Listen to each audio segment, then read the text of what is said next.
Yeah, no, that's good. That's good. Yeah, so wasting money on things, you know this. I think when we like audit sometimes what we spend, I don't know if you feel this. I'll look at things, and it's not all stuff, but I'll look at things and I'll go, man, we spent a lot of money on something that I don't even remember buying. Has anybody ever done that? Like anybody bought something in the middle of the night and it showed up and you're like, who did that? Anybody ever done that before? Yeah, I've never done that before. Yeah. You feel that kind of fun? Now, what's funny about this is you said gym membership, which was funny. We had a Lifetime Fitness that I got a membership to Lifetime Fitness when I was 22 in Atlanta, and because I felt like if you paid the most for the membership at Lifetime, like whatever the highest level was, then I would get the most in shape. But that requires you to show up and do things, and I showed up like 3 times. But I don't know if you felt this. Anybody ever tried to cancel a gym membership? Have you ever done this before? That was the hardest thing I've ever done. It was easier to buy something like a car than it was to do that. And I'll never forget, I go in and I go to cancel it, and it just took forever. And so it went so poorly the first time, I gave up midway through, and I kept the gym membership another year, which was great. Never went back because I was so embarrassed about what happened the first time I tried to cancel. Now, you look at this, it was so funny. Like we said this from week one, we said this last week, we'll say this throughout the series. Money's fascinating in that it's a powerful tool for anybody to use. It's a powerful tool. And, there are times, there's seasons in our lives where we probably waste more than we wish we had. There are times where we're consistently wasting little things along the way. But there are also times where money can make us miserable. And we said week one, money should never make you miserable. At the end of the day, it's learning how to use a tool, how you navigate this. Most of us wish we had more of it. Most of us sort of wish we could do whatever we wanted with it. We wish we had more money, all that kind of stuff. But there's a piece of this where some of it is learning how to manage your financial resources. Some of it's learning how to give it away, as we've talked about for the last few weeks. And money is just one of those things that it should never make your life miserable. And then the second thing that we talked about, and just to give you a quick recap where we've gone so far, we said, why aren't we talking about this in church? Like, you could be talking about anything. Why are you talking about money? The reason we're talking about money, it's connected to every part of your life, and you talk about money all the time. I've said this every week. How many of you have talked about inflation over the last 6 months to a year? Anybody talked about inflation? Or the gas prices, like, that sort of thing? Sorry, every time I talk about gas, I think about Dwight Schrute. The gas ain't free. And there's a piece of that where you just spend money on stuff, and you're like, where does that come from? And then I'll say this, most people who have heard people talk about it in church, it feels awkward. Like there comes a point when it comes to talking about money where guys put on a microphone like me, and they talk about money, and sometimes it can feel manipulative or not good. We said this week one that for a reason we're talking about it, we want something for you. We're not asking something from you. In fact, the end of this series or any point in this series, there's not like a, hey, so give us whatever. There's really not that. This is really something that we want for you, for your family, because it's connected so deeply to this. We said this, you talk about it every day. I'm going to give you the speed round. And then ultimately, because of this, money is about trust. How many of you were here week one? Were you guys here week one? Or some of you were? Week one, I had to do this. I had to take out your wallet. And I said, I want you to hold your wallet up. And then I made a joke. I said, now I want you to hand it to somebody and give them the PIN to your debit card number. And no one did it. No one did it. And I wouldn't have done it either, right? I wasn't actually asking you to do it. But there's something about us where that you don't trust everybody when it comes to your resources, right? And some of you, you're married, you're like, I don't trust them in Target with my resources. I don't trust them on Amazon at 3 a.m. with my resources. We don't do that. And because money is about trust, we said ultimately that money is spiritual. However we look at it, whatever this looks like, for us, money is spiritual. It will always be spiritual. It's a piece of our spiritual journey.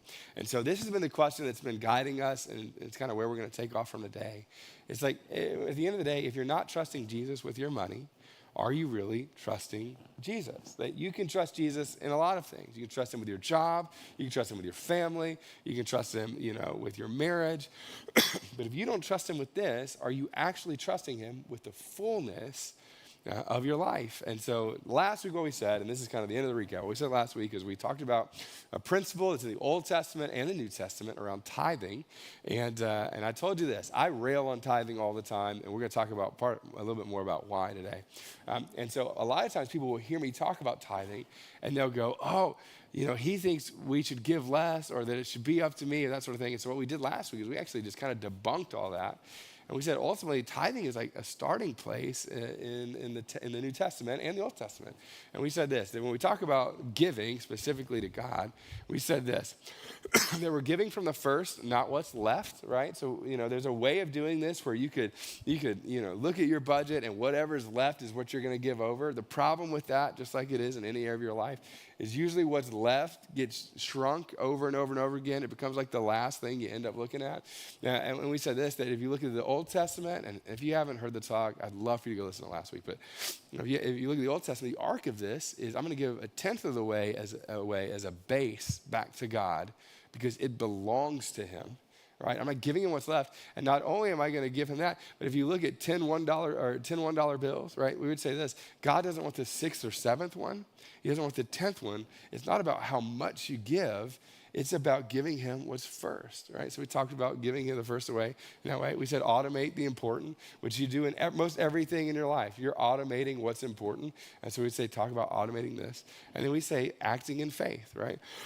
When it comes to giving, all right, specifically tithing, it's an act of faith believing that giving away 10% at the beginning and living off of 90 is actually believing that God will bless the 90 more than your 100. And we said this, it's the exact same thing with Sabbath. These two principles are almost identical in their function of going, I believe that God can do more with 6 days of my week than with 7, all right? And so that's what we talked about last week. Now, having said all of that, I want to say one last thing. If you're here and you're not a follower of Jesus, or you're here and somebody bribed you to come in or whatever it is, like or your wife made you come, or you're here for a little bit of free childcare for an hour and a half, I totally get that too. It's great.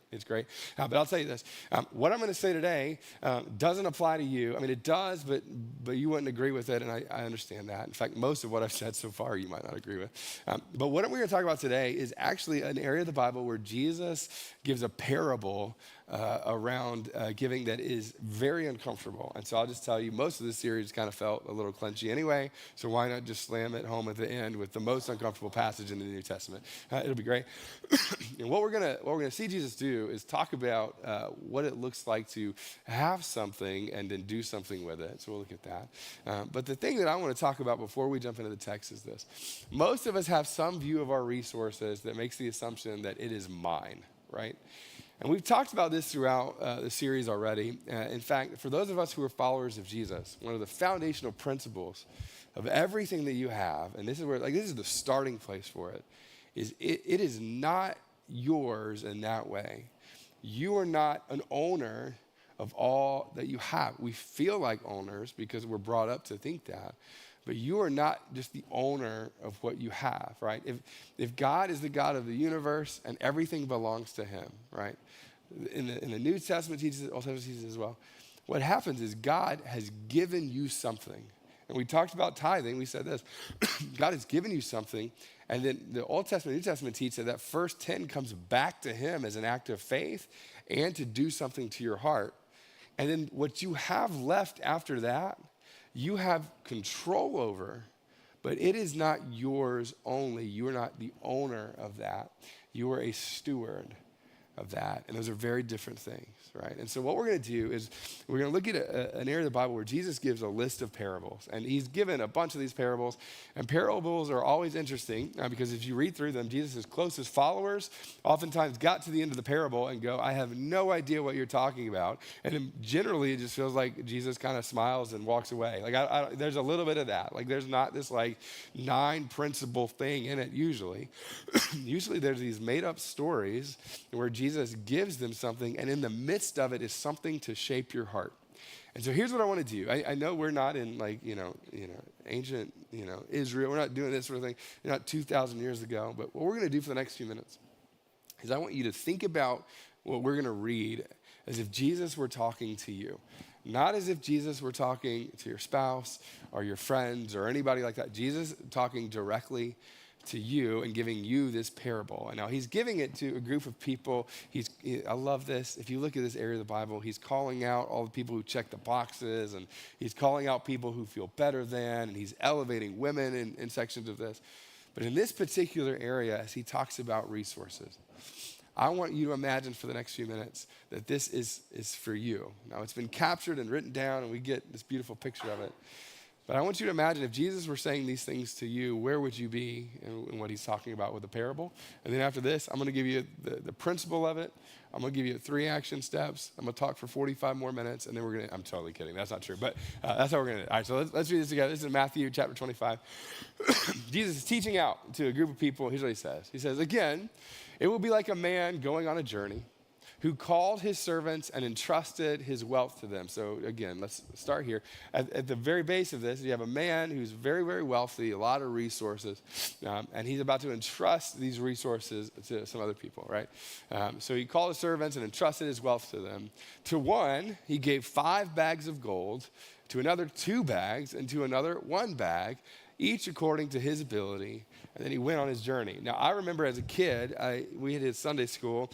I had a King James Version Bible. Do you guys, anybody read out of the King James still? Anybody have one of those? Yeah, so you get it, King James Version. Now, I didn't understand it when I was 7 years old. I mostly understand it now, but I would read through it. I'm like, I was trying to wrap my head around it. And they were reading this out. And when it got here, the Sunday school teacher stopped, which I loved.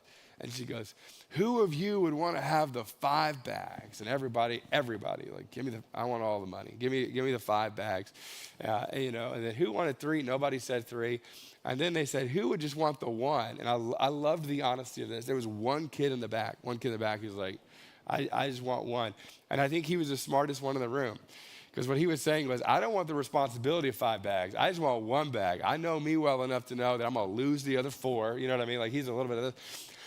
And he raised his hand with a 1. Now, this is a beautiful picture because the initial response to most people is, give me all 5. Why? Because I can do something with more, right? Give me the resources. I can do something with more. And then Jesus goes on. He says this. He says, so the man who had received 5 bags of gold went at once, and he put his money to work and gained 5 more bags, which is fascinating, right? I love the put his money to work. I don't know that this is so much like the Twitter bro thing that most of us see. I don't know that it's that, all right? But there's a piece of this where he's going to go, I'm going to take what I've been given by my master, and don't miss this, and then I'm going to make more money for him with his money. Now, this is so fascinating. Don't miss this. This isn't some like hug-feely. It's not that. This is just math. The master whose money it was gave 5 bags to one dude who took 5 bags and made it 10 bags. And that's it. Like there's no like he gave it all away. It wasn't that. He took it and he multiplied it, right? Made the money work for him. So also the one with 2 bags of gold, he gained 2 more. So now the other guy who's kind of in the middle was like, hey, master gave him 2. So he took 2 and he took those 2 and he made 4 out of it. And they're taking their master's money and doing something with it that matters. And go on. But the man who had received 1 bag went off, dug a hole in the ground, and hid his master's money. Now this is the other part that I love. Whose money was it? Not a trick question. There you go. Whose money was it? Yeah. This is master's money. This is not his money.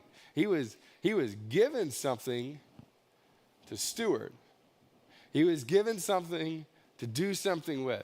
And he takes the 1 bag and he digs a hole because he wants to make sure that he still has 1.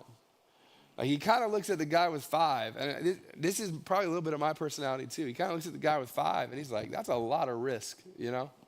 Like you take 5, and I hope you still have it. What I want to do, I'm going to make sure that God knew I was so safe, or the master knew I was so safe with his money that I brought it back and like, look, I kept it. We're good. Now here's what's so fascinating about this. The assumption is that 1 bag meant so much that if he didn't keep it safe or he didn't whatever this is, that he might lose it all. As if the master didn't have more money. It's so funny to me. As if the wealthy master only had these, he's keeping it safe. And what happens next is so deeply unsettling. There's not like I don't know how to make it sound nicer. There's not like a nice version of this passage. This is one of those passages that makes Jesus kind of look savage. I don't know, like it looks kind of rough. Here's what he says. He takes it back. He says, after a long time, the master of the servants returned and he settled the accounts with them. And the man who had received 5 bags of gold brought the other 5, said, Master, you entrusted me with 5 bags of gold. See, look, I've gained 5 more. And of course, what does the master say? Master replies, he goes, well done. And this is the fascinating part. Well done, good and, what's the next word? Faithful. Well done, good and faithful servant. He said, you have been faithful with a few things. You've been faithful with these 5 bags. So I will put you in charge of many things. Come and share in your master's happiness. And they had a big old steak and they went to a dance. I don't know what that was. They went to a dance. That's not at all what they did. I don't know. Sorry, an ancient Israel. I don't know. That's pretty fun. Obviously, I don't dance a lot. Anyway, so there's a little bit of that. They went and celebrated, which is great. They went and celebrated. Now, the other guy came back with 2 bags. Here's what he says. The man with 2 bags of gold also came, and he said, Master, look. He said, you entrusted me with 2 bags of gold. See, I have gained 2 more. And so what does the master say? Of course. He goes, oh, wow, look, well done, good and faithful. Faithful, it's something connected to his heart. Faithful servant. You have been faithful with a few things. I will put you in charge of many things. Come and share in your master's happiness. And they go to the dance too. I don't know.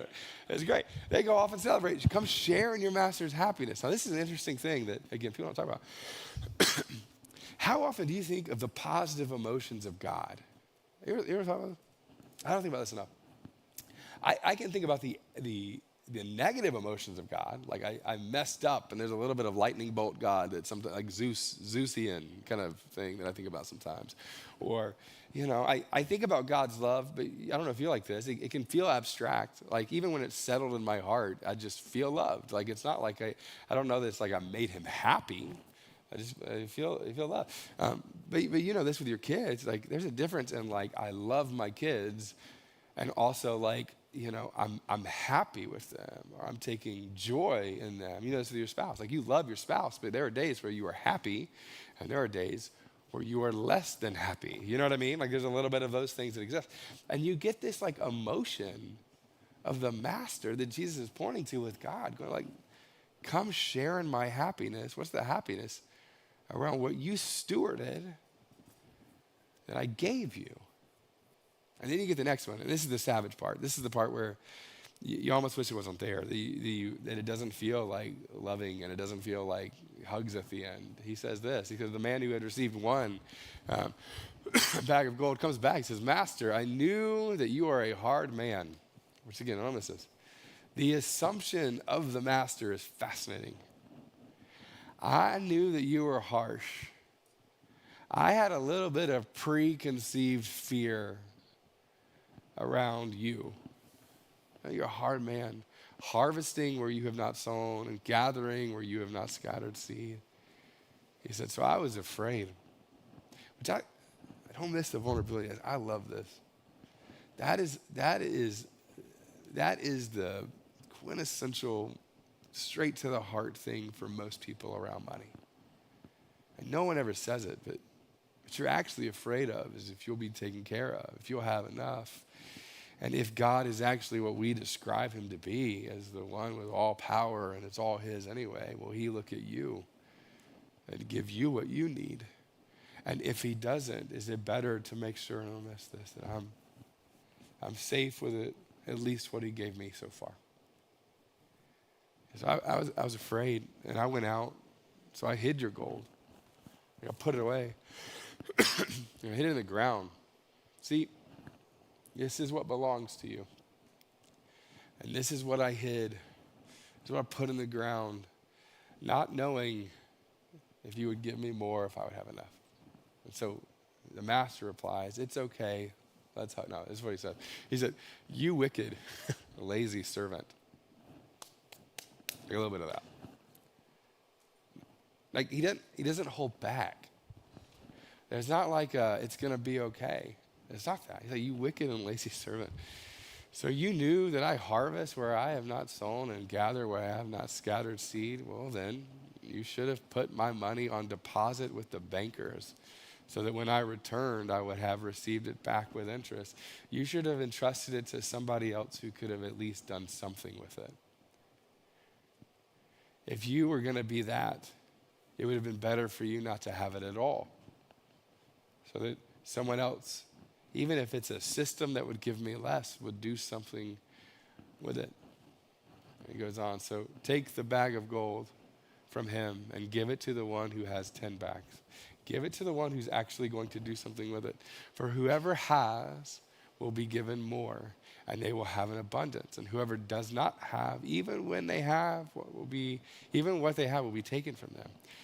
And throw that worthless servant outside into the darkness, where there will be weeping and gnashing of teeth. Good night, sweetheart. I love you.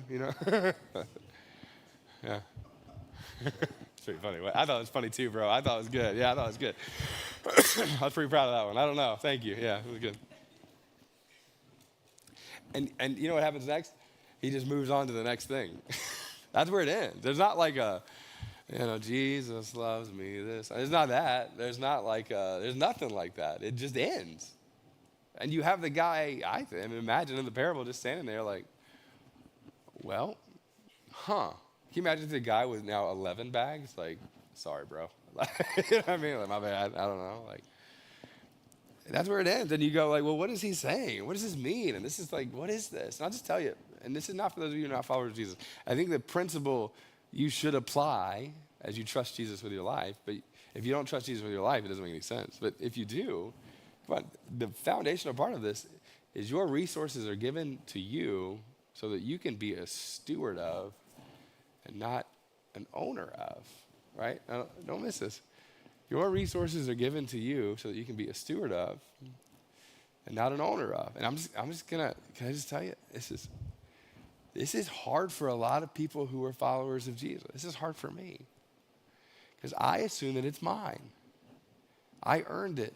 I worked hard. And you know what? You did too. You earned it. You worked hard. Absolutely. I said this last week. But where did all that come from? Where did your gifting and talent come from? Where did the connections that you make? Was it all random? Probably not. Were there people that came around you? No. Was your ability to respond to the negative circumstances in your life that caused you to be more driven? Was that all you? No. Was there a piece of your heart that was shaped fully by you? No, it was shaped by all of it. Come on, you know this. And at the end of the day, what's Jesus is teaching here, which is interesting, is that what you've been given is certainly yours at times to enjoy. Absolutely. This is not at the end of the message, go sell everything you have, and I don't think that's it. I don't think it's that you can't enjoy it, absolutely, but there's a piece of this that goes, God's kingdom in the world is here and is advancing, and whatever he's given you to steward. And if you get everything else right and not this, you're still not trusting Jesus with this part of your life. And this is the part where I go, I almost wish it was different. And if it were me, I think, let me just disagree with you for a second. I probably would. It feels different to me. It feels harsh, doesn't it? It feels harsh. But for those of us that align ourselves with the principles of the way of Jesus and following him, this is what's hard. It's not up to you to decide what it is that you want to follow and obey and not. I mean, it is technically, but not in receiving the blessings of God and the peace of God, not in following him in the ways that he's called you to follow. And what's unsettling about this is that, at least when it comes to your resources, what Jesus teaches is that you either take what you've been given and become a steward of it, and receive the well done, good and faithful servant in this area of your life. Or he looks at you and goes, I wish I'd have given it to someone else. This is the parable. I wish that someone else would have at least done something with it. And I'm just going to tell you this, and this is what the real truth of it is. The same thing that caused the guy in the parable to hold back is the same thing that causes me to hold back. And my gut says it's the same thing that causes you to hold back. And it's fear. The internal question in every area of your life as a follower of Jesus. Please don't miss this. Money, your kids, your marriage, your work. The fundamental question is, can God be trusted? And you either settle that in every area or it's unsettled for you. In fact, you could get 9 out of 10 right. And I think when you look at the New Testament, Jesus is teaching, it's not that the other 9 don't matter. It's just that he wants all of your heart. It's kind of like looking at your spouse and go, you know what? You can have 9 out of 10 areas of me, but you don't get that last one. This one is just all me, not yours. You don't ever get that. You're like, well, I kind of want all of it. You know what I mean? I kind of want the fullness of the relationship. It's like Jesus looking at you going, I want your heart. I just tell you, this is I've said this every week.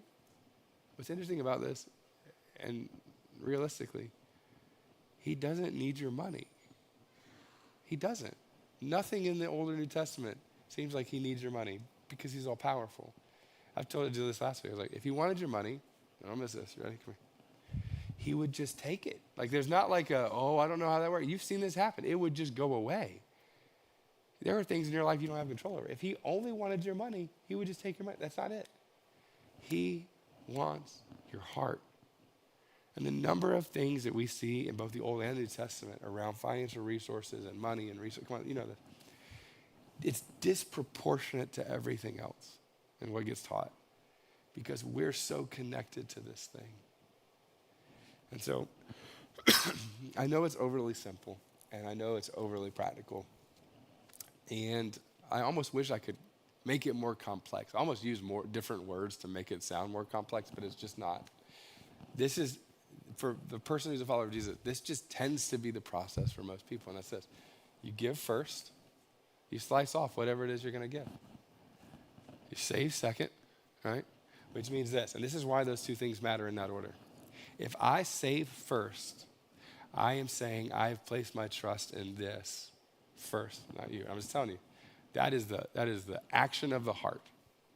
Saving first before you give. Please don't miss this. It says, I trust in this before I trust you. You give first, you save second. And then here's the great thing. This is where if I could take 7-year-old you with 10 $1 bills, right?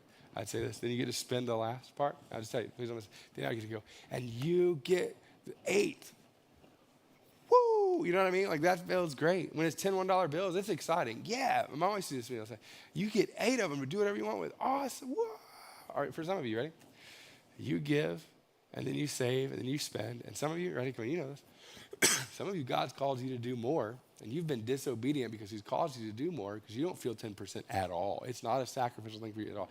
God has promised you to give, you haven't done it. And don't miss this. Some of you, it's like you give 2 of them, or 3 of them, or 4 of them, right? And then you save. And then you get to spend 6. You know, you get all excited. No one else is getting excited but me, but that's okay. You get it. Like, you're like, woo, you get that, whatever.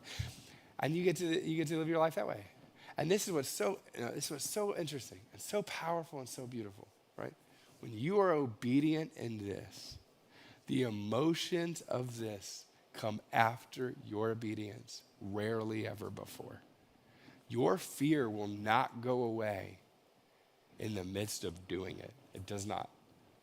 It does not. My wife and I have told you this, and this is something that should be true of some of you in the room. We do something called progressive giving. We try to give a little bit more every year away, this sort of thing.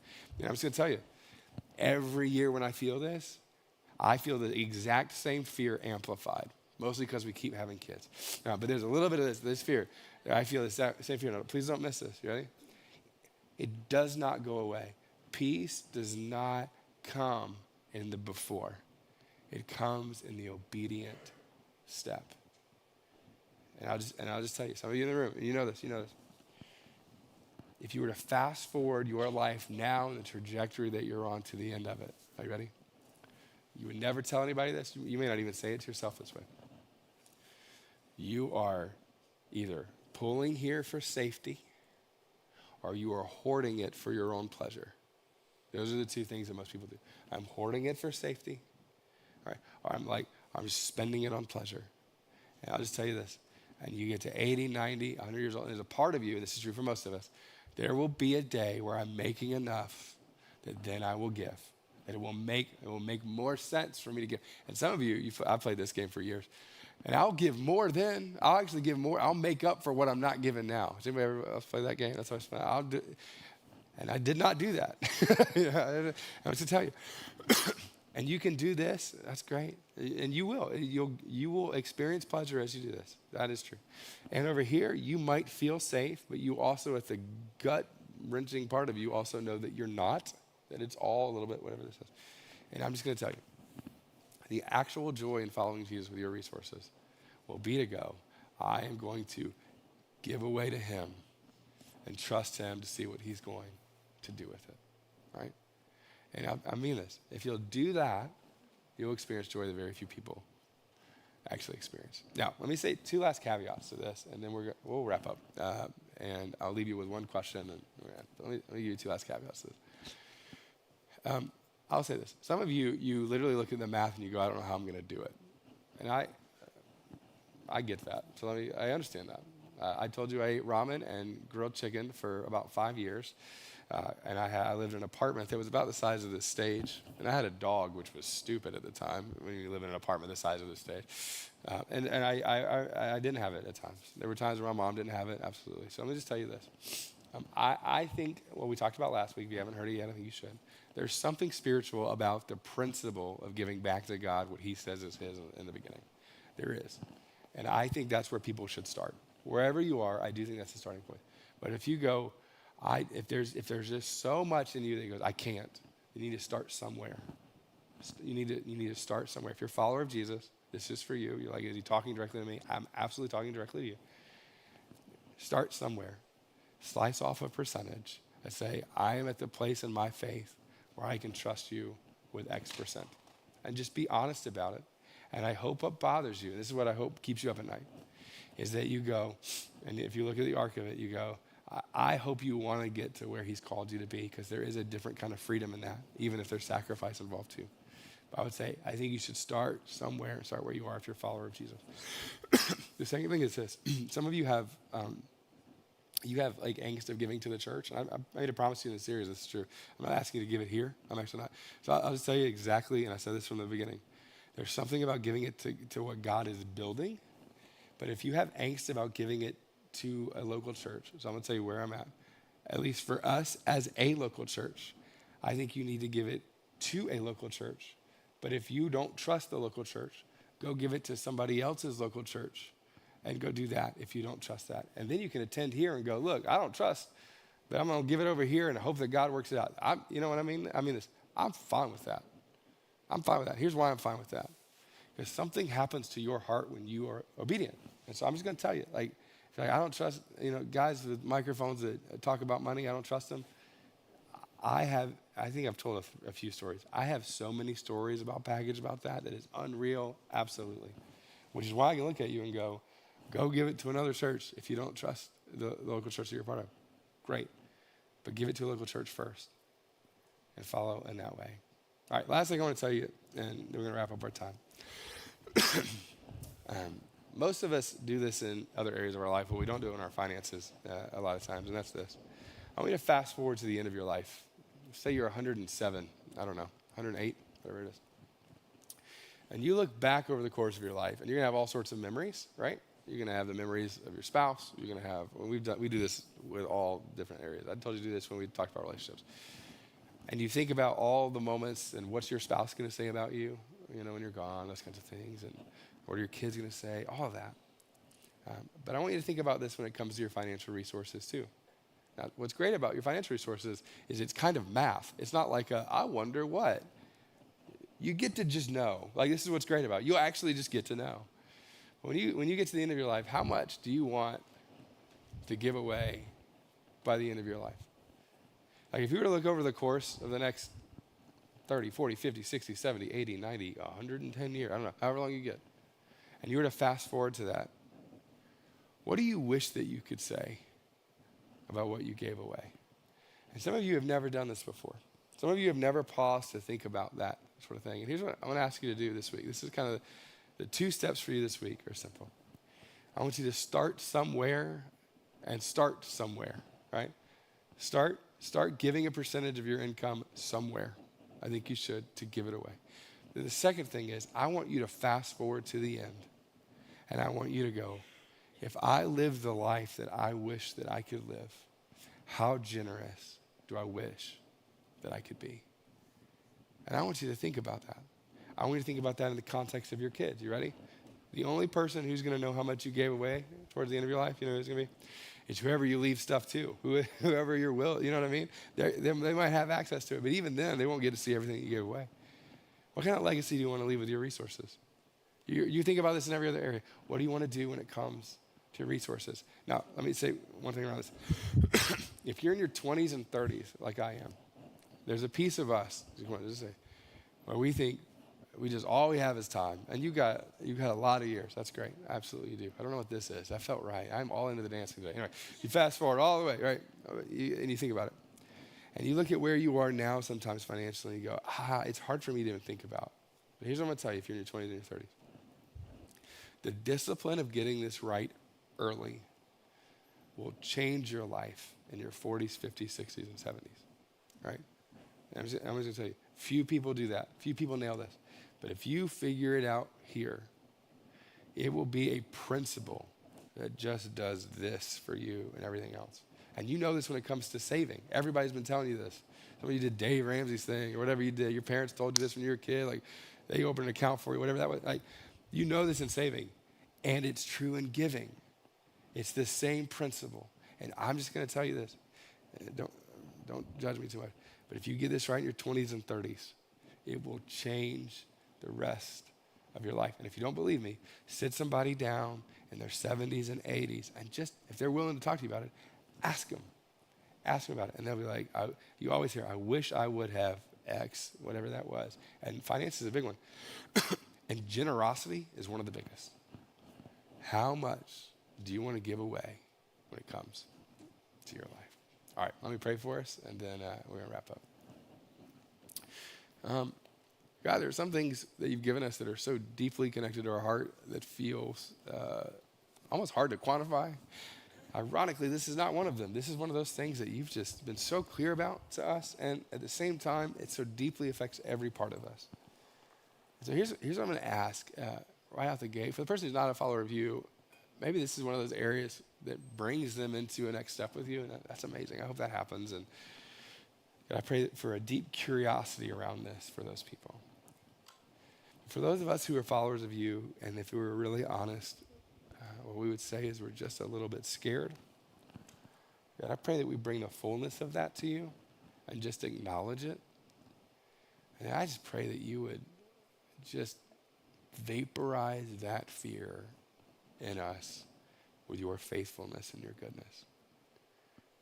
I don't exactly know why you've set up the world in a way where we don't get to experience the positive emotions of your obedience on the front side. But a lot of times we don't. But I know that on the other side of it, there is such a grace and peace that's beyond our understanding. And I just pray for the person in the room who struggles with obedience in this. Not because of the financial side, but because of the heart side. I pray they would just trust you.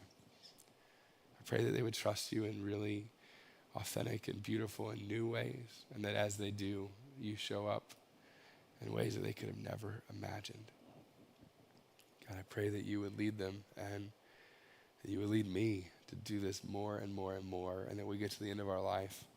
Not only are we proud of how much that we gave away and how generous we are, God, I pray that there's the emotion that we get to feel at that time that looks at all of it and then has a deep desire to wish we could have done even more with what you gave us.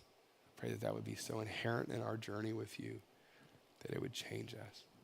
And God, I pray for the people in the room where it feels hard and like a burden because of how much they're making or what their current finances are, those kinds of things.